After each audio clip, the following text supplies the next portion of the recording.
El doctor Gerardo López Pérez, alergólogo e infectólogo pediatra.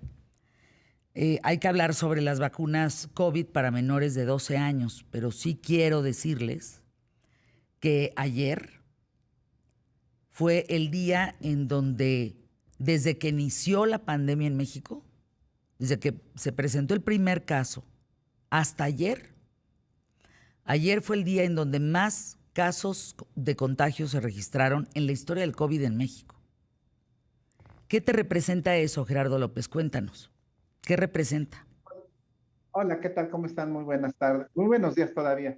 Bueno, realmente es un problema muy serio. Esto ya es secundario a diversos factores. Entre los más importantes es que la variante que tanto nos preocupaba, pues ya prácticamente está presente. Esto significa mayor contagiosidad, mayor agresividad del virus, sobre todo en las personas que son y que siempre han sido susceptibles, como son las personas diabéticas, hipertensas, las mismas, pero con una variedad en este momento que significa la edad.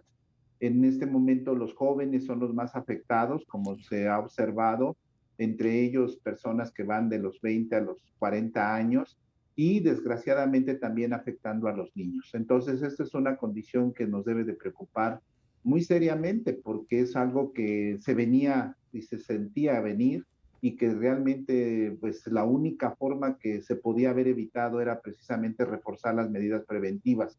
Entre ellas ya sabemos todos y no importa repetirlos, el uso de cubrebocas, mascarilla, lavado de manos y desde luego el intensificar la vacunación, que es, es uno de los elementos que nos ayudan a evitar que existan variantes.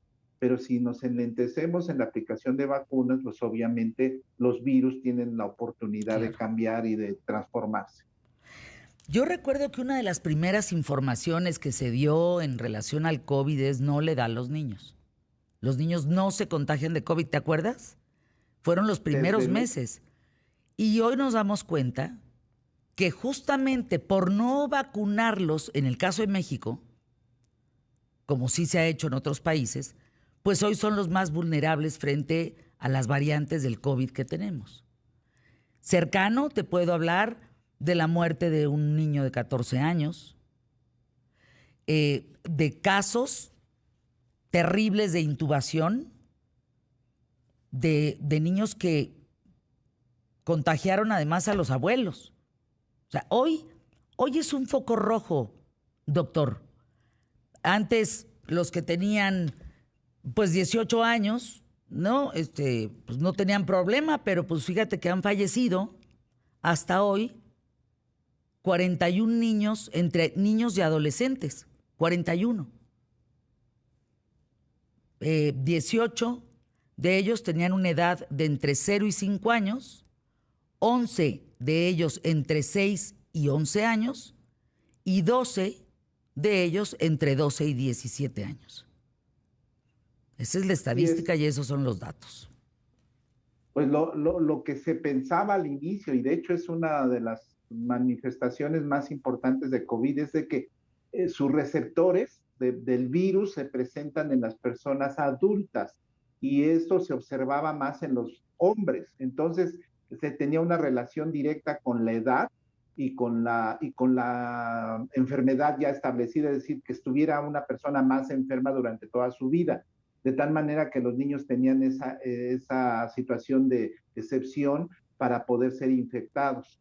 Lo que sucede en cualquier infección es que los virus, al ir transformándose, toman como blanco a una persona que ahora, que antes no podían invadirla porque no tenían forma de entrar, pero ahora se dieron cuenta prácticamente de que pueden entrar modificando su forma de entrada, modificando la que le llamamos nosotros evasión, evitando que la respuesta inmunológica los destruya.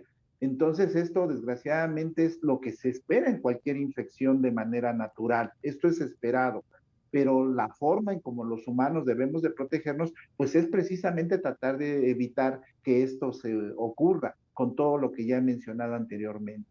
Los niños al inicio se enfermaban de un proceso que era incluso muy especial, que es un síndrome inflamatorio multisistémico, es lo que se conocía o se conoce como síndrome de Kawasaki, una enfermedad muy agresiva. Pero ahora los niños están tomando un comportamiento muy parecido al de los adultos, con neumonía, con el malestar general, igualito que lo que le pasaba a los adultos. Y desgraciadamente, recordar una cosa que es importantísima y no lo debemos dejar pasar por alto. México tiene el índice de obesidad infantil más alto del mundo.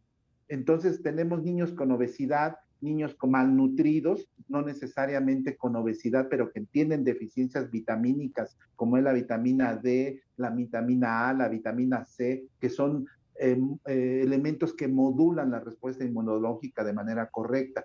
Entonces, si tenemos ese tipo de comorbilidad en los niños desde muy pequeños, pues es claro que va el virus a tener oportunidad de destruir este poco sistema de defensa que tengan esos pobres niñitos y por lo tanto ocasionar los estragos que estamos empezando a ver. Estamos empezando a ver. Esperemos que no lleguemos a ver lo mismo que en los adultos, porque entonces esto sí se convertiría en una catástrofe. ¿Qué opinas del regreso a clases presenciales? ¿Es tiempo? No, yo creo que esto lo deben de razonar muy, muy claramente las autoridades. Primero, la vacuna que se le pusieron que se les puso a los maestros es una vacuna muy buena como todas, pero volvemos a lo mismo. No todas las vacunas son efectivas en el 100% y menos son efectivas si tenemos personas enfermas. Es lo que se ha visto que por qué las personas vacunadas se enferman, porque siguen con la obesidad, no se controla su presión arterial alta, no se controla su diabetes, etcétera. La pregunta es, ¿cuántos maestros tienen obesidad, diabetes, hipertensión y han respondido correctamente a la vacuna que se les puso inicialmente? Entonces se sabe que esto no se alcanza al 100%. Por lo tanto, es un personal que potencialmente está expuesto a infectarse. Eso por un lado. Segundo, los niños siempre han sido portadores del virus. Por eso se consideraba que eran prácticamente los más riesgosos de contagiar a los abuelitos o a los papás. Bueno, ahora los niños también siguen siendo portadores, pero con una cepa mucho más agresiva. Entonces, Y esto contagian. es un caldo, exacto, y es un caldo de cultivo que al rato va a explotar.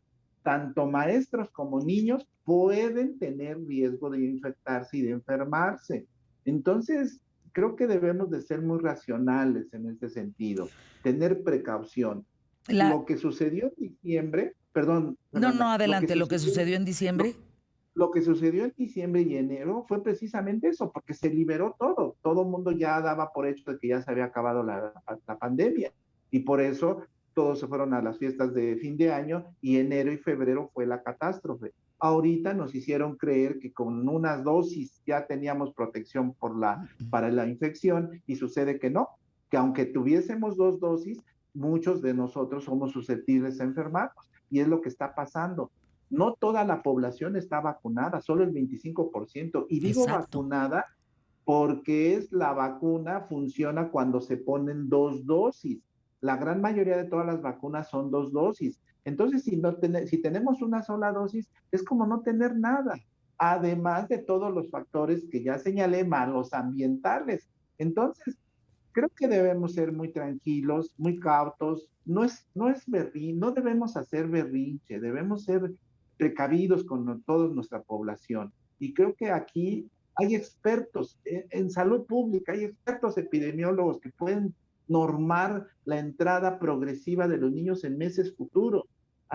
Esto no es como salir ahorita a una tormenta que está granizando y nos salimos en traje de baño, pues nos vamos a mojar, nos vamos a enfermar y muy probablemente vayamos a tener alguna complicación. Por favor, creo que debemos de ser muy serenos. No es urgencia. Muchos papás ya están adaptados a tener a los niños en una escuela en línea. Y además otra cosa, las escuelas no están completamente adaptadas No para tener están. una recepción de tantos niños. Y a esto me refiero de la ventilación. La ventilación concentra gran cantidad de virus en el ambiente, por eso es que las áreas abiertas son lo mejor. Entonces, si quieren regresar a la escuela, pues que den las clases entonces en un campo, en un parque, en el patio, en la explanada, en algún sitio de la escuela, pero no en las aulas. Muchas aulas tienen ventanitas chiquitas, todos lo sabemos, todos hemos estado en las escuelas primarias en algún momento. Entonces, todos sabemos los niños qué efusivos son. Se van a permitir darse, convidarse comida, refrescos, agua, todo. No, es Y esos terrible, son muy Gerardo. afectuosos. Entonces, creo que debemos tener precaución. Y lo Bien, que más me asusta a mí, lo digo muy en serio, son nuestros pobres maestros. Los maestros pueden y tienen un alto riesgo de infectarse. Y maestros enfermos van a ocasionar una catástrofe. Yo creo que debemos de pensar en lo peor y no en que esto va muy bien. Si doctor. pensamos en lo peor, evitamos todo. Doctor Gerardo López Pérez, gracias. Les quiero decir que la Academia Americana de Pediatría emitió un comunicado esta semana alertando que en Estados Unidos aumentaron 84% los casos en menores de 12 años. Todo va para atrás. Si eso pasa en el país que más vacunas ha puesto, 2 dosis, no estoy hablando de una, doble dosis, ¿qué pasará en otros en donde se ha tomado decisiones a través de la inconsciencia? Olvídenlo. No, esto se los firmo hoy. Esto va para 2 años y medio, ¿eh? Va para 2 años y medio. Antes no creo que se resuelva, por lo menos en este país.